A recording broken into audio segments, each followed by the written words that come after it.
Hi everyone, time to share with you an experience I had today. I went out and about to do a few things and I went to JB Hifi's in Cranbourne North. Now I used to live in Cranbourne North for quite a few years. I've been to that store many times. I've spent lots of money in that store. I've gone in there in the past if I've had a common cold or something like that, like most of us would, and I would take a hanky and blow my nose if need be and so on to be respectful, etc. Okay, so I approached the store and there was a line of people being held under arrest out the front, albeit they believe they're being polite and so on, which in theory I have no problem with either. Under certain circumstances I'll happily line up and wait my turn. But at other times I will not play by their rules. Because it's a contractual agreement type thing, they put up, the understanding is if we put something up there that makes you believe you have to line up, then you will be trapped in your mind and unknowingly allow yourself to be placed under arrest. So a breach of your freedom of movement and so on. Now people will try and say, oh, but it's a store, they're privately owned. They can do whatever they like. Well, yes, within reason, but no at the same time. And I'll keep trying to talk about that. They're trying to make out that they're privately owned as though they're houses, and that we have full say on who comes and who goes. Now, they are privately owned facilities that they've chosen. They chose. See, they want to hide behind, they want to double standard rules. They want to hide behind one side when they don't really have that right. So a bit like Facebook's been doing, trying to be an open market thing while getting to act like a publisher. So they don't want to be held accountable for censoring things and making it about their agenda. Which they're definitely doing, and then they want to stay in an open marketplace as though they're not allowed to be held accountable. So let me explain it like this. If you're in the marketplace in the old days and anybody could have put up a big bulletin board. Now the bulletin board was put up for the sake of the community, and it was anybody was allowed to put anything they liked on it. So therefore, the person who put up the man and woman who put up the bulletin board was not to be held to account for anything that was put on it. Okay, they just simply provided an avenue for people to be able to hang their signs and things on. Okay, so that meant it was open marketplace. Anybody could put anything on there, and therefore, potentially anybody could be offended at the fact somebody else put up something that they didn't like, etc., etc., etc. So the man or woman who put up the bulletin board couldn't be held to account for what was put on the board. If somebody wanted to address something inappropriate on the board, then they would have to go and address the individual who put it on the board personally. And that's exactly the way it should be. Facebook's trying to make out it's the bulletin board while censoring what's being put on the board, and so only videos and things that are in line with what they want said is allowed on the board. So they go and pull everybody else's off. Okay, now that's what publishers do. That's why if you write a letter into a newspaper, they have the right to change your letter to whatever degree they wish or not publish it at all. But Facebook's been trying to have the best of both worlds. So double standards. It's two-faced, double standards, all of those sort of things, right? And this is what's happening in our community. There's double standards running in everything. People want to hold you to account to rules while they're free to do whatever they please. They'll pretend that, oh, no, I'm not free, until they want to do what they want to do. And then all of a sudden they're getting upset because you're trying to hold them to the same rules they've been holding to you. And this is sadly what happens in marriage breakdowns and all those sort of things. The immature one's the one playing games, double standard rules. They demand that you have to obey certain things or that you're not allowed to do certain things. And usually they're things they can't be bothered, they don't want anyway. It means nothing to them, but they're not willing to let you participate in the things that matter to you. So in other words, they don't really love you. You're there for their purpose and their purpose only, and you are supposed to be doing it their way. Otherwise, they, in their insecurities, believe you don't really love me, or you would do it my way. That's how you're to show me you love me. Do exactly what I say, when I say it, how I say it, at all times, or you are proving to me that you don't really love me. But that's not maturity. That's not a genuine relationship. It's a one-sided affair, and they've married you for the purpose of you being their servant or their slave, depending on how bad things get. Okay? So I walk into I bypass the line and go in the out line instead of the in. There was a security guard standing there. He immediately attempted to step in front of me to a certain degree. He wasn't anywhere near as tall as I am. And he said, you have to wait there. And I said, no, actually, sir, that's not correct. That would be placing me under false arrest. Are you willing to accompany me into court to answer for having placed me under false arrest? And of course, straight away, he was confused and everything, which is exactly what happens when you confront bullies. Now, please understand these employees are not intentionally trying to be bullies. So that's why I do my absolute best to be as respectful as possible and as kind as possible. They're somebody else's son and daughter. I wouldn't want somebody speaking rudely and everything and hurtfully to my son and daughter. However, if my son or daughter was making the mistake of harming somebody else, I would hope somebody would be kind enough to help them understand their mistake, and I would hope my children would be mature enough to say, "Oh, I'm very sorry. I didn't understand, and I apologise.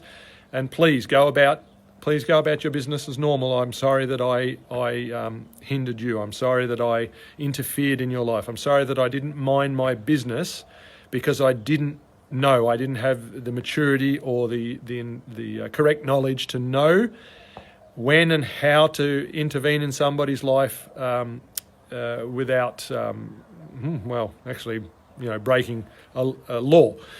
In many cases, you've got to understand, because what a lot of people can't understand, there's not a literal law necessarily written down, but there's universal laws. So that's what's happening with this offence. I'm offended and all sorts of things that are going on.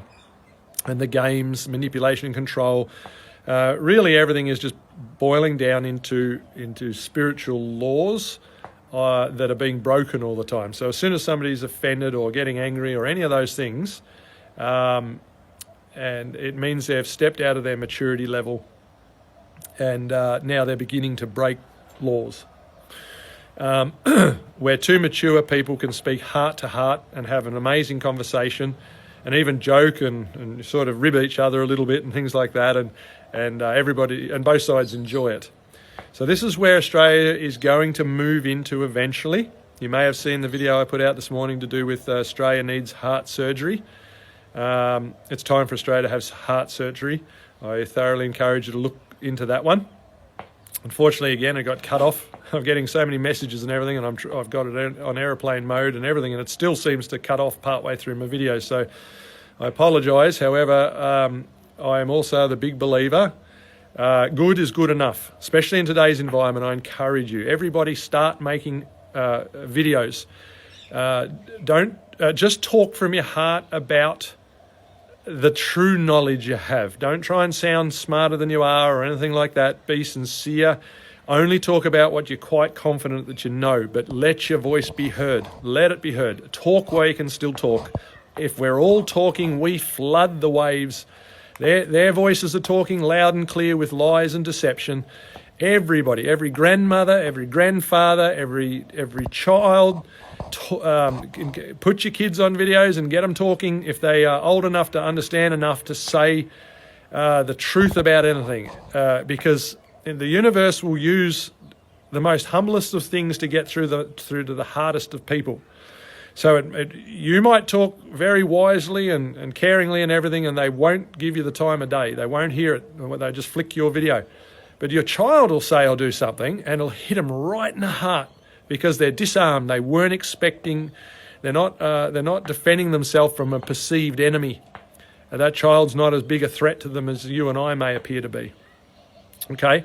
Speak now, forever hold your peace, as they say. Yeah, and the peace will be they're going to put us in the grave eventually, if they get the chance. And we must win this in Victoria and then Australia in order to be... Australia is going to be the greatest nation that's ever risen to throughout history.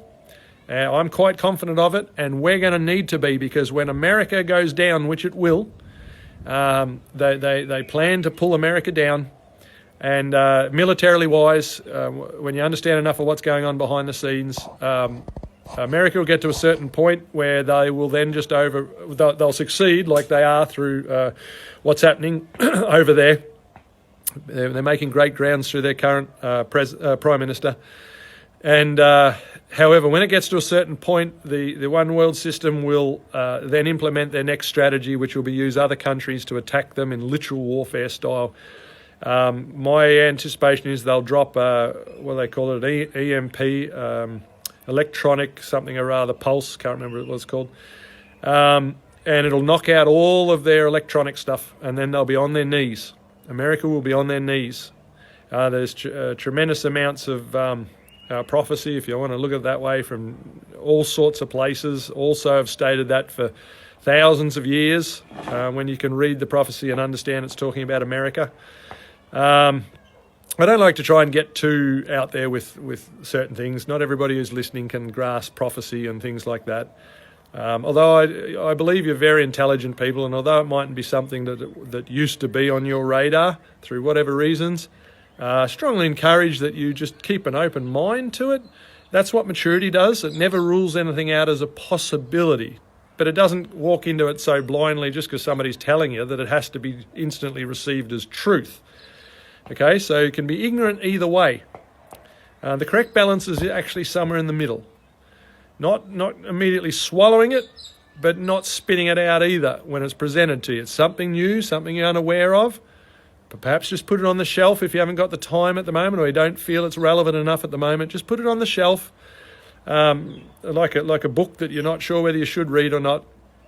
And then later down the track, when more hard evidence comes along, if nothing comes along, you'll never need to pull the book off the shelf. But if more evidence or something in another area starts to, and you feel like there's a connect the dot sort of thing starting to happen back to that particular information, then you might consider going and researching it a bit further. And that's how we, bit by bit, become more and more informed.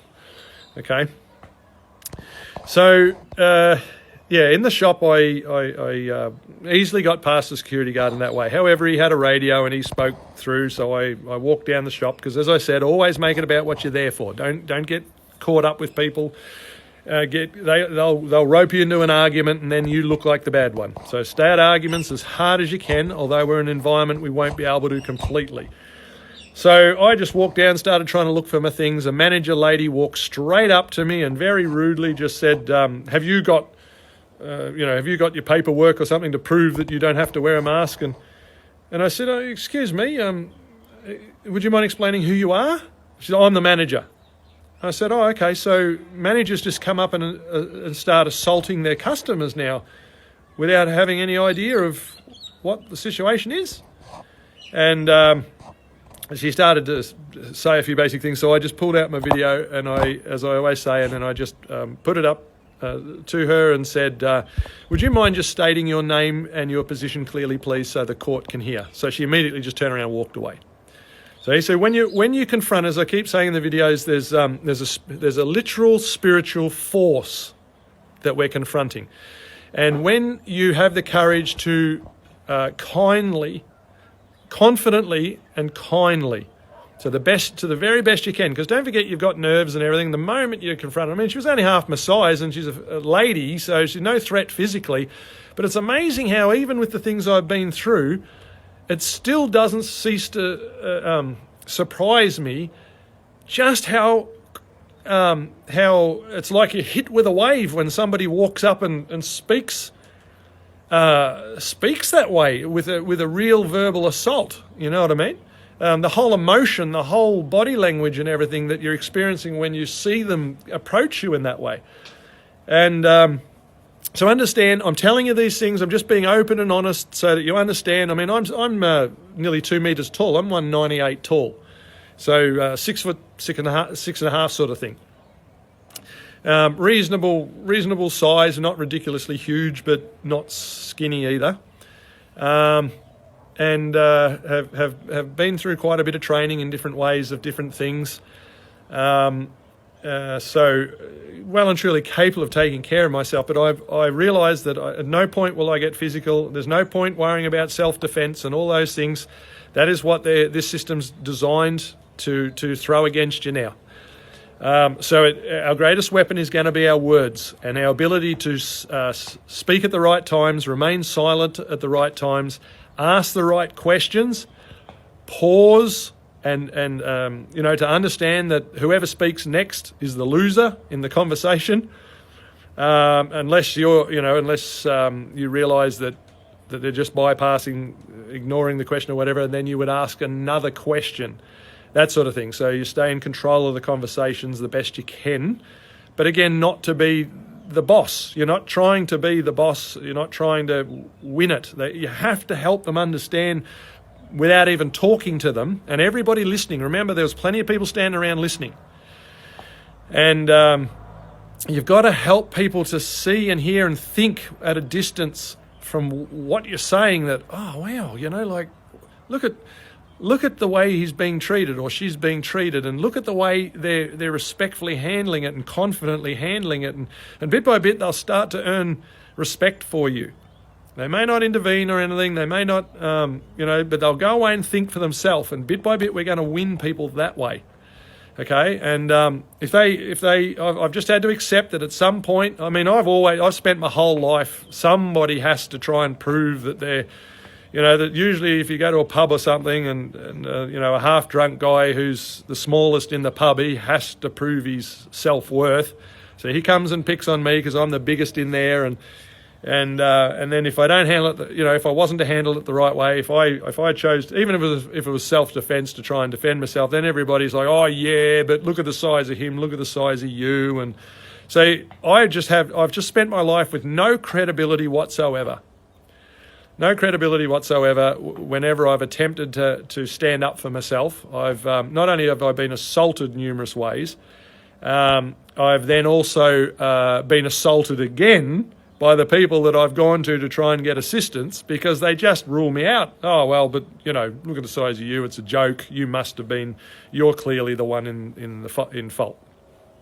And I've lived with that my entire life, and I'm sure there's other people my size that you probably hear it and go, oh my goodness, yeah, that's exactly what I've experienced. Otherwise, we've been the bullies. And for a short time in my life, sadly, I have to, acknowledge, when I was going through school and I was that fed up with being bullied by my siblings and bullied by different environments and so on, and going through school being bullied, I thought, well, I can't see any other way out. So I'd watch what was going on around. And I'm not a confrontational person. I do not like confrontation. I'm a peace maker by nature.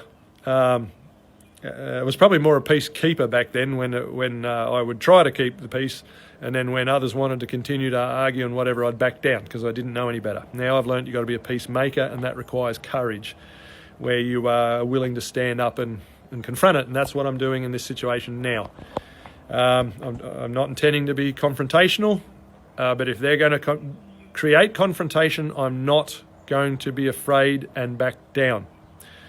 And so there was a man in the store that actually tried to jump all over me at one stage, get the upper hand on me and make out he's a big hero, and he was all angry. You should just get a mask and do what you're told, sort of thing. And I said, no, mate. I said, I'm not prepared to be legislated into conforming. And so it got trickier and trickier as I was in there. So the manager approached me as soon as I did the video thing. She walked away. Then I tried to look for the item and then couldn't find what I was after. So I went to another staff member, a young man, and I said, "Oh, I'm just after some assistance, if you'd mind." He's like, "No, we won't give you assistance while you're in this not wearing a mask." And I said, "Oh, that's I tried to say, well, that's not very nice. Like, I'm a customer in your store. It's not even the way you're trained, is it? I mean, aren't you supposed to provide service to help your customer be able to purchase something?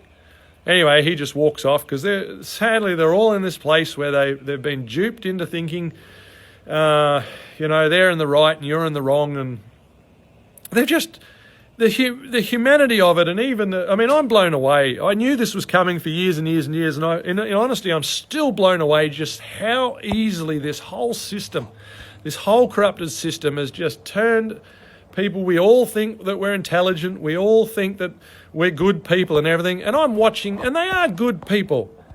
But they're good people who are being legislated into becoming monsters. Monsters. They're going to be the ones that will walk past you while you're starving in the street. And they will feel justified that it's not my place to help. And they would have been, some of the, they'll all have had a part to play to actually put you there in the first place.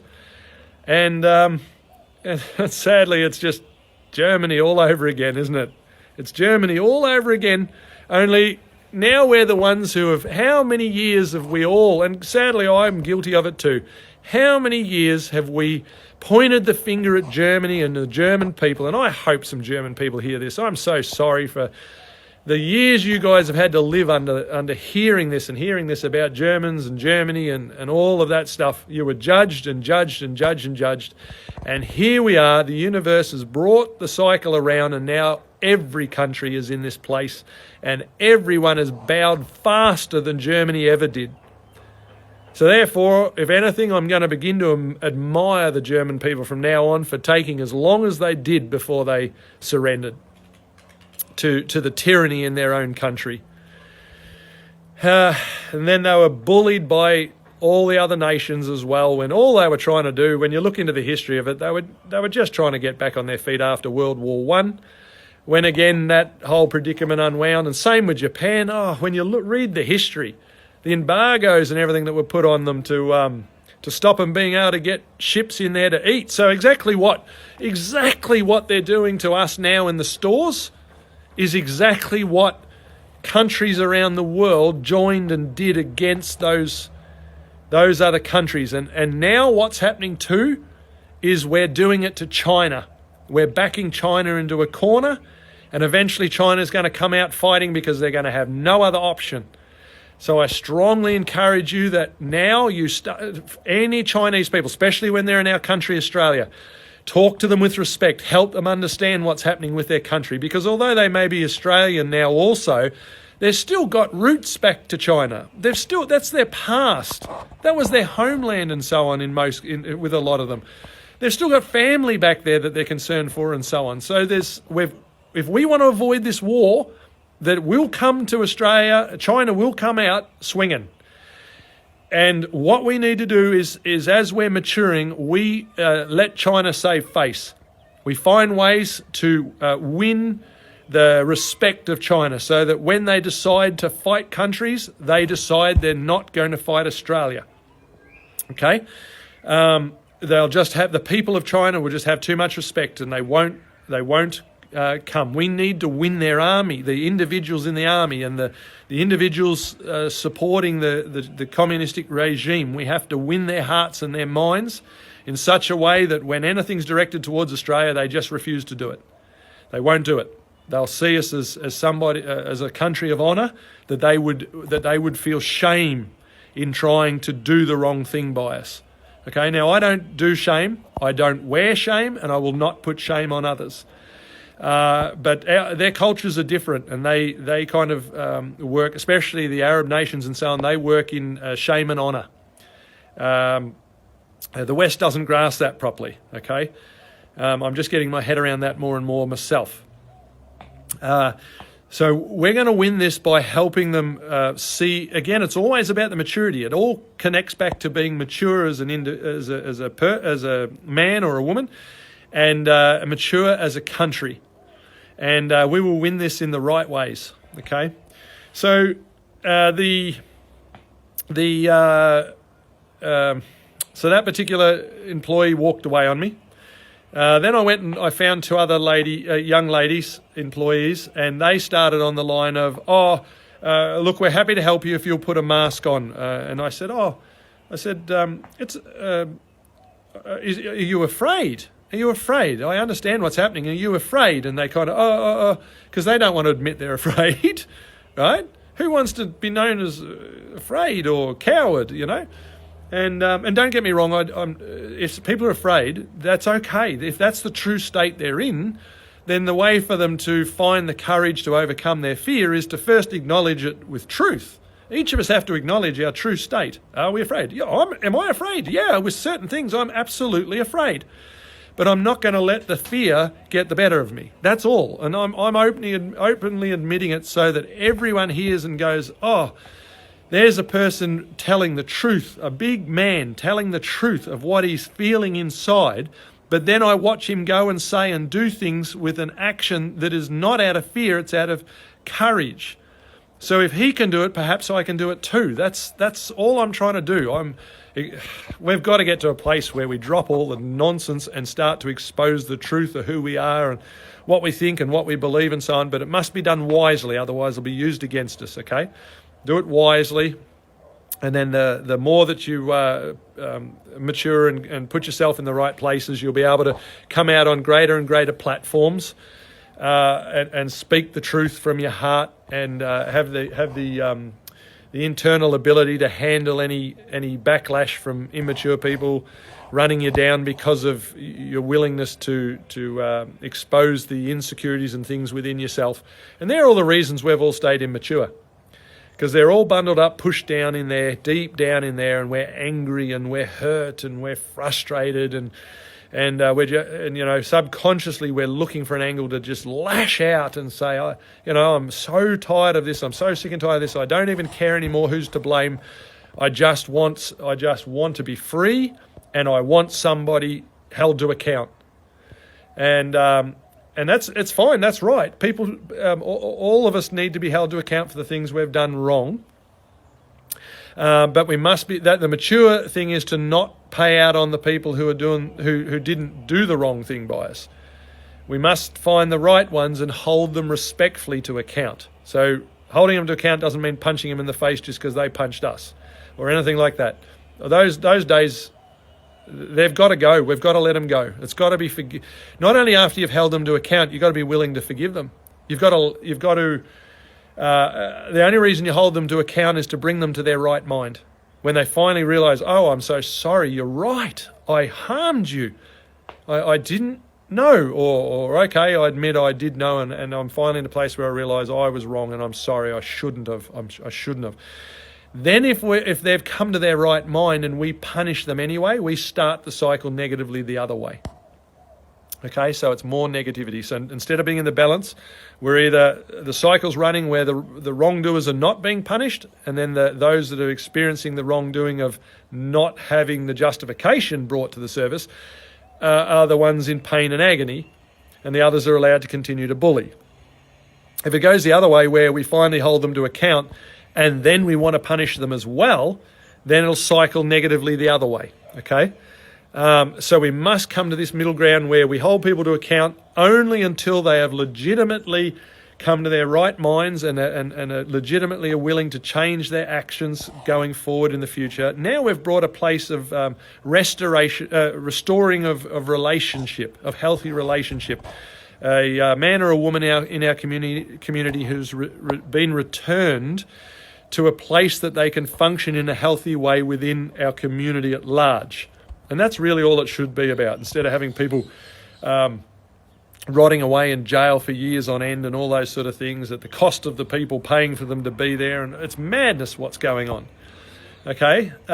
It should always be about restoring people. And there's tribes who actually do this. When somebody does something wrong in their tribe, everyone gets around and then reminds them. They sit them down somewhere, and then everybody takes turns reminding them of everything they got right in the past, until that person feels so loved and in such a secure environment from their community that it helps them to come to their right mind and recognise the importance of operating out of a place of great value and the willingness to contribute to the community to be a contributor instead of a user and a taker.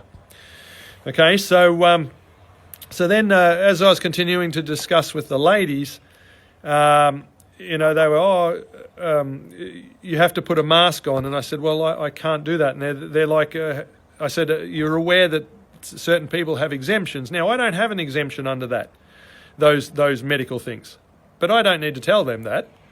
Okay, the truth is, I said, you're aware there's people who have exemptions. Well, that's true. And she said, oh, well, then you need to show it to me. And I said, oh, are you a policeman?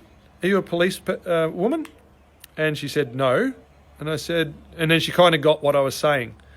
And I said, well, then you're not qualified. I was basically saying you're not qualified to ask those questions. You cannot demand certain things off another living being when it's not your role to do so. And it kind of went on a little bit like that, and they were listening and a bit confused and all that, but they were sort of listening. And then that's when the another customer jumped in and started to get really aggressive with me really fast. And he said, oh, I'm an ex-policeman and so on. And I said, a couple of things sort of got exchanged. I can't remember exactly now. But at a certain point, I just said, sir, I'm not interested in arguing. I'm not here to argue. I'm simply here to purchase some items. And then I turned to the staff and I started to say, I'm being assaulted in your store. By law, the company must protect me. By law, the company must protect me. Keep saying that. By law, the company must protect me, because if you were assaulted in the store, you can then take the store to court for failing to provide a safe place. So we must start holding the companies to account. We've got to hold them to account by holding them to the laws under, what's it called, consumer law. Look up your consumer laws. There was 4 that was generated by John F. Kennedy, funnily enough, and they're the more powerful ones. And then I believe there's 4 more that came along, or at least 4 more that came along by the United Nations. But however, we use their rules back on them.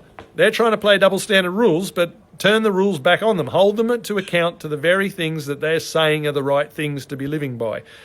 We don't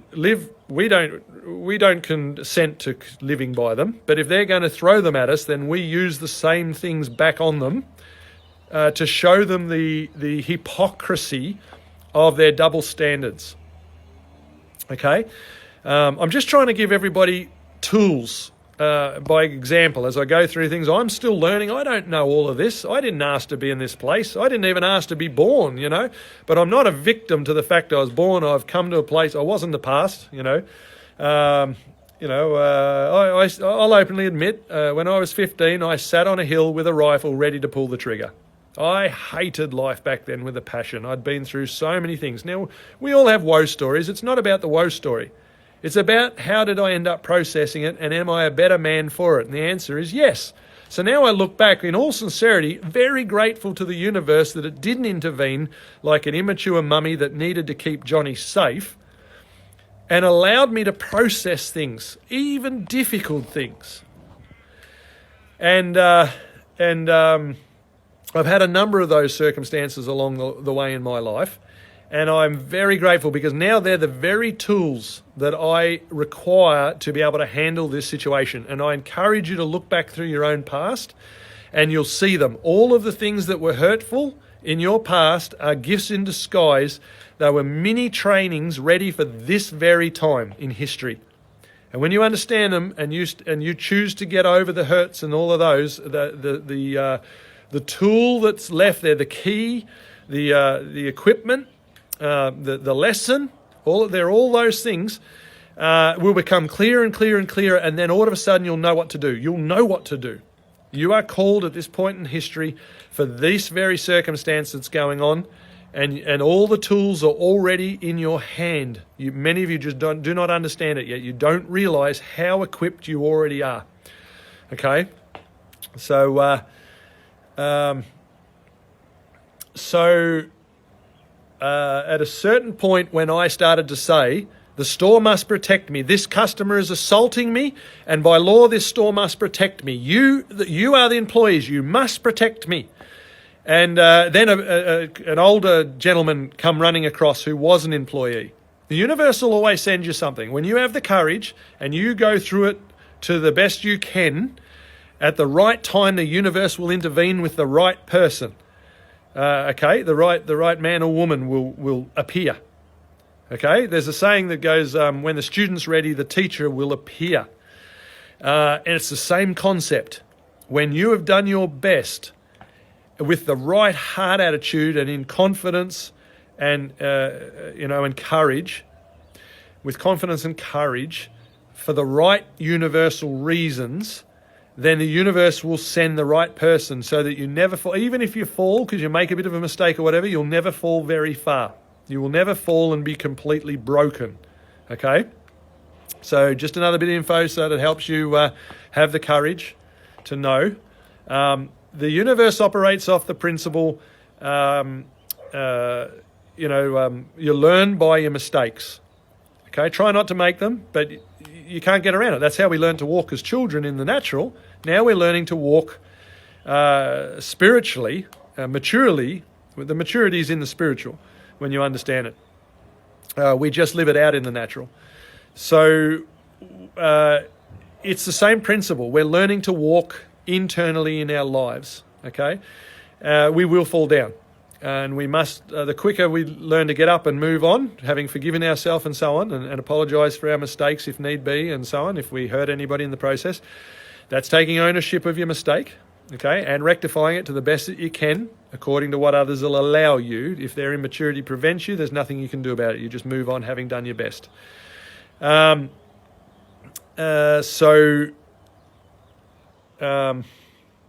So many things to say to you guys and trying to put it into the right words and in a short amount of time as possible and everything. I think you guys are amazing, by the way. I love you dearly. I'm beyond caring about people thinking that, the word love gets abused in so many ways now. But the truth is that the genuine form of love, there's many forms, but the real, true, genuine one, I believe the words in the Greek for the highest form of love is agape. And it means like sincerity with no intent whatsoever to take advantage of the other person. It's all about giving it as a free gift because the other person's worthy. I'm giving it as a gift and not wanting anything in return, not needing anything in return. I'm self-sufficient in my means, so I'm mature enough and have I have the resources and so on sufficiently to be able to give a generous gift, one king to another, one being of royalty to another being of royalty, just purely out of a heart's desire to want to bless that other king or queen. And so I mean that when I say that to you. I bless you with the best of intents from my heart and the willingness to tell you that you're amazing, beautiful people, worthy of love, worthy of everybody's love, really, not just mine, and worthy of the universe's love, which you already have. Just many haven't matured enough to be able to open up and receive that love. They feel like they haven't done enough or that they're not good enough or any of those things. And they're all lies that are keeping you bound up from actually receiving the love. So it's a bit like hiding under an umbrella and then wondering why the sun can't hit you, can't give you the beautiful, lovely vitamin D rays on your skin that warm you and so on. You're in a dark and cold place in certain areas of your life. Because the light of love isn't penetrating you correctly, and not through it not trying and not being available, but because we've put the blockages. So at that point, one of the employees came across, and he was very good, and I told him very much so how appreciative. Afterwards, he attempted to help me find the item and so on. So win, see, there's a win. You get the win. When you do it correctly, you get the win. And I thanked him.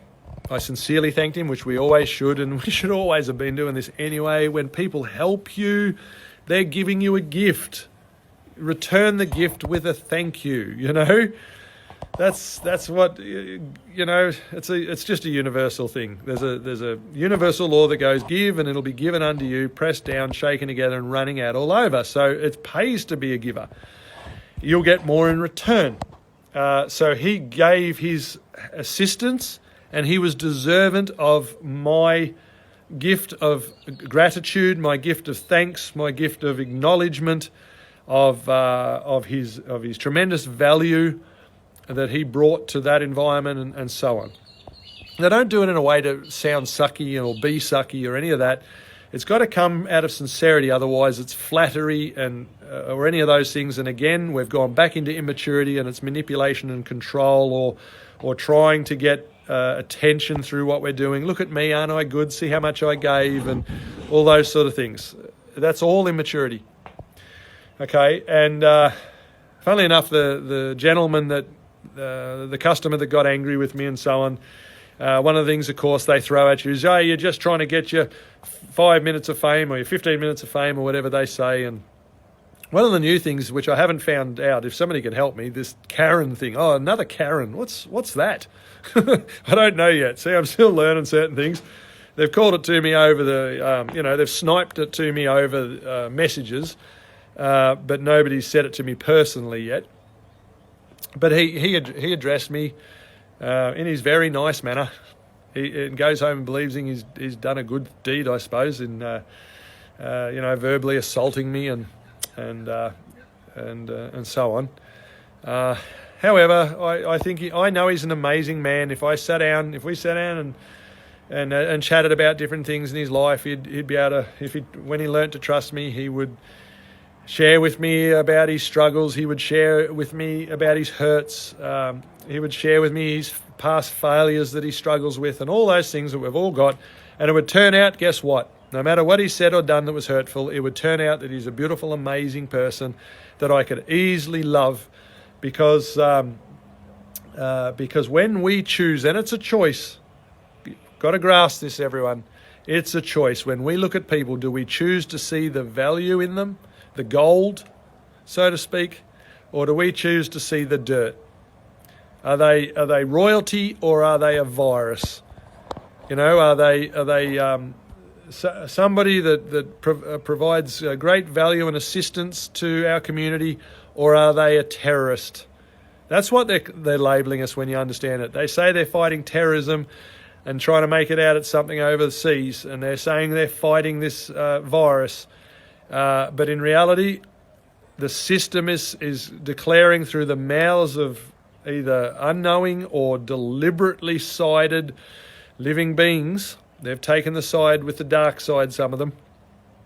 And they are calling us out as viruses and terrorists. So they see us as criminals. That's why the police are treating us the way they are. They've been conditioned to see all of the public as criminals. That's why our systems change from innocent until proven guilty, until anybody has made an accusation against you. And of course it must be right because you are already a criminal. We've known it all the way along. So that's why we're going to listen to them, and they don't even have to prove it anymore. Whatever they say goes.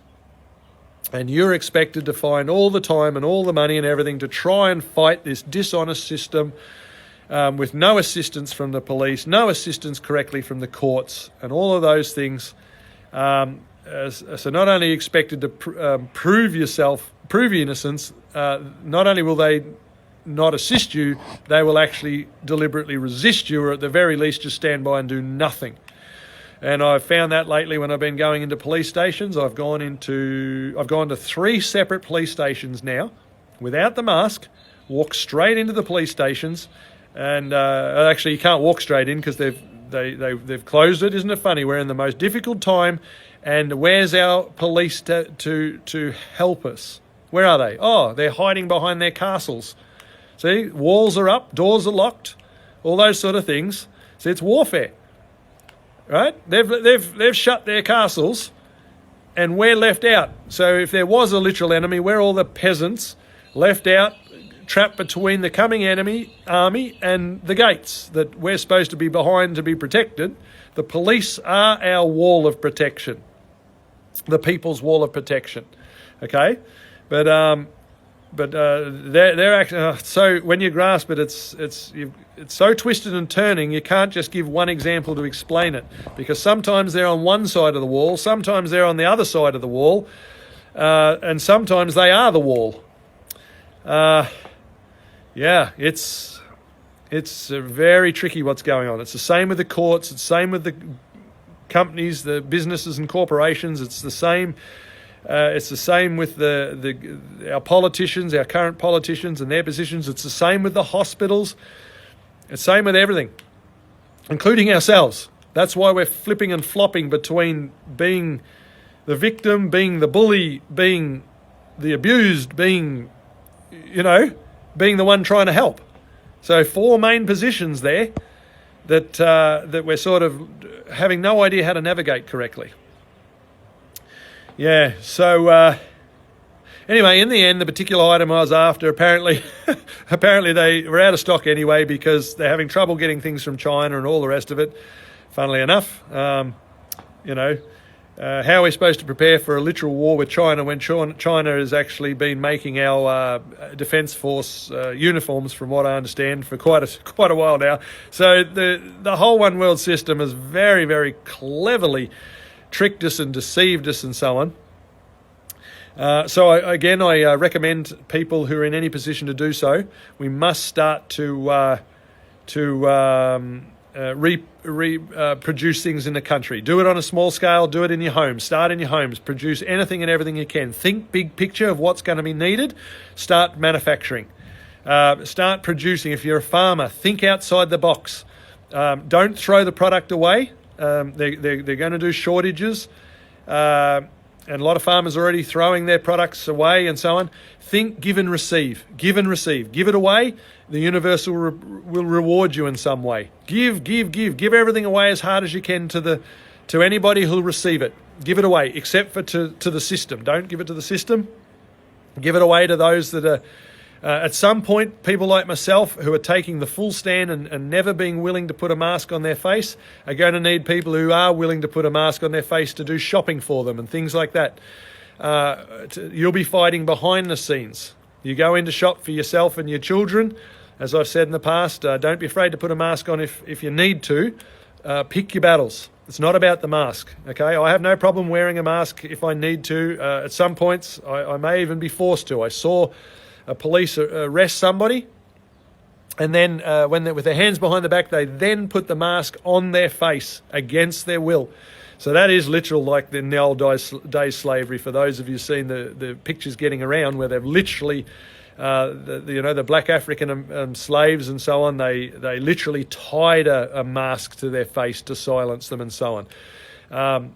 Those days are coming, I don't doubt it. So if you see me with one on, it's because it's been tied on against my will, okay? But first chance I get to free myself of it, I'll do it. It's about principle only, not to be problematic. So start to think outside the box of how you can assist people that have the ability and the courage to stand up on principle for certain things. You'll need to be, when the soldiers are out fighting, there's other people that are equally important, bringing food and resources and cooking, doing the cooking and all sorts of things. So there's numerous people involved in a successful army. Okay? Start helping your neighbours. Go back to the thing we should always have done. Start with the person immediately in front of you. Help the person in your home. Help your immediate family member. Even if they're not kind to you, do it anyway. Help your neighbours. Start to win the war by gaining ground that your street doesn't fight with each other. You stand at the beginning of the street, and if the police are coming for somebody at the back of the street, everybody else prevents them from coming through at the front of the street.